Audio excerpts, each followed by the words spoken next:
Health News.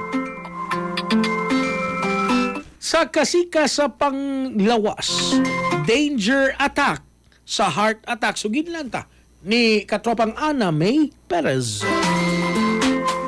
Nagpasidaan ang mga health experts sa publiko bahin sa mga danger signs sa heart attack nga mahimong resulta sa kalit kakamatayon kung dili dayon matabangan. Lakip sa kasagarang sintomas mao ang grabe nga kasakit sa dughan nga murag na ipit nga mahimong mukaylap sa abaga, buton, likod, liog ug apapangig. Ang uban usab makasinati og kalisod sa pagginhawa, grabe nga pagsingot, pagkalipong, kasukaon ug kalit nga kakapoy. Kung makasinati niini nga timailhan, kinahanglan dayon mangayo og tabang ug dili maglangan kay ang matag minuto importante aron maluwas ang pasyente. Sumala sa mga health experts